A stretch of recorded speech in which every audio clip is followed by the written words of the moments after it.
Welcome to No Longer Conformed. I'm Erik Garthe, and we are studying spiritual excellence, a study of practical discipleship.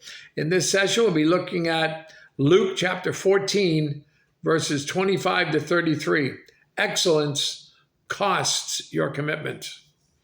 In your commitment to Jesus Christ, where are you? On a scale of 1 being Judas and 10 Paul, where would you be found? And what would move you up a notch? Look at Luke 14, verse 28. For which of you, intending to build a tower, does not sit down first and count the cost, whether he has enough to finish it? Jesus used the building contractor illustration to teach discipleship.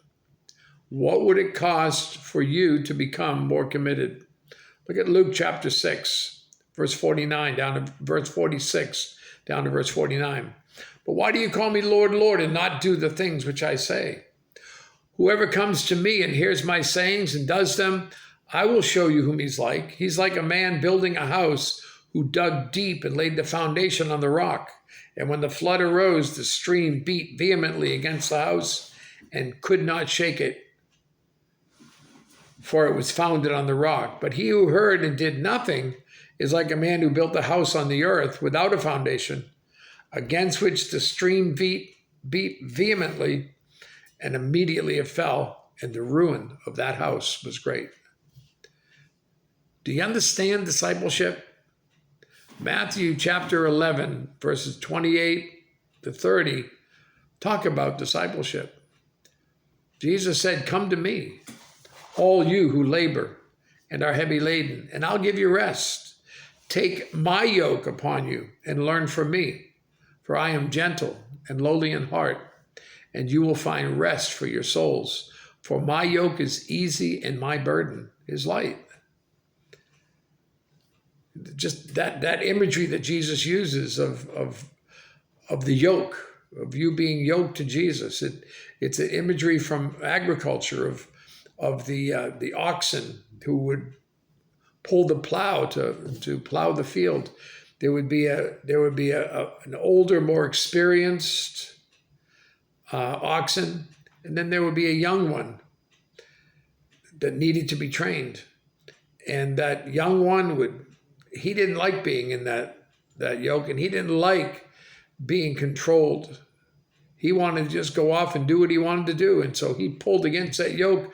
But that older, stronger, more experienced ox would just keep pulling it, and he would be wrestling and fighting. And eventually he would give in, and he would begin to follow the leadership of the older one. And Jesus is giving that imagery to say, you be yoked with him and learn of him, and he'll guide you in the right way. He will disciple you to maturity in your walk and your service with him. Moses understood commitment, and he used the brevity of life as his motivation in Psalm 90, verses 1 through 10. Lord, you have been our dwelling place in all generations. Before the mountains were brought forth, or ever you had formed the earth and the world, even from everlasting to everlasting, you are God. You turn man to destruction and say, return, O children of men. For 1,000 years in your sight are like yesterday when it is past, and like a watch in the night. You carry them away like a flood. They are like asleep. In the morning, they are like grass which grows up. In the morning, it flourishes and grows up. In the evening, it's cut down and withers. For we have been consumed by your anger, and by your wrath we are terrified. You have set our iniquities before you, our secret sins in the light of your countenance. For all our days have passed away in your wrath. We finish our years like a sigh. The days of our lives are 70 years, or if by reason of strength they are 80 years, and yet their boast is only labor and sorrow, for it is soon cut off, and we fly away. Verse 4 puts our years in perspective, illustrates how brief life is. Verse 5 demonstrates that our days are so fleeting and inconsequential. Verse 7 points out that our entire life passes by like a season. The journey of our life is so full of sin and labor that even a full 80 years is full of sorrows. And then it's gone in only a second. With that background, notice what verse 12 says. So teach us to number our days, that we may gain a heart of wisdom. The price of commitment is very high. John chapter 6, verse 60. Therefore, many of his disciples, when they heard this, said, this is a hard saying. Who can understand it? And then in verse 66, from that time, many of his disciples went back and walked with him no more.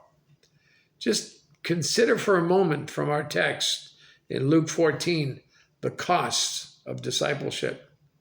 First of all, commitment costs in relationships, verses 25 and 26.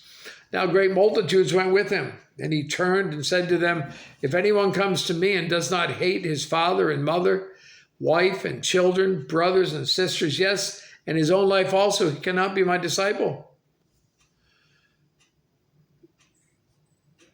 Commitment also costs in goals and desires. Verse 27, and whoever does not bear his cross and come after me cannot be my disciple. And it also, commitment costs in possessions. Verse 33, so likewise, whoever of you does not forsake all that he has cannot be my disciple. Well, let me ask you, are you holding on to too much? Luke 12, verse 15, and he said to them, take heed and beware of covetousness, for one's life does not consist in the abundance of the things he possesses. Luke 12, verse 34, for where your treasure is, there your heart will be also. John chapter 3 and verse 30, this is John the Baptist speaking of Jesus. He must increase, but I must decrease. Jesus used the illustrations of building and fighting in Luke chapter 14, verse 28 down to verse 32. For which of you intending to build a tower does not sit down first and count the cost, whether he has enough to finish it? Lest after he has laid the foundation is not able to finish, all who see it begin to mock him, saying, this man began to build and was not able to finish. Or what king going to make war against another king does not sit down first to consider whether he is able with 10,000 to meet him who comes against him with 20,000? Or else, while the other is still a great way off, he sends a delegation and asks conditions of peace. Commitment is costly. Discipleship is costly. Excellence is costly. Spiritual growth comes with a high price tag. Jesus knows. He counted the cost. He is the king of verse 31. Or what king going to make war against another king does not sit down first and consider whether he's able with 10,000 to meet him who comes against him with 20,000? Listen, focus on the cost of commitment by Jesus to save you for a moment. The cost that he paid on Calvary's cross, what kind of commitment that was and what it cost him in order to save you.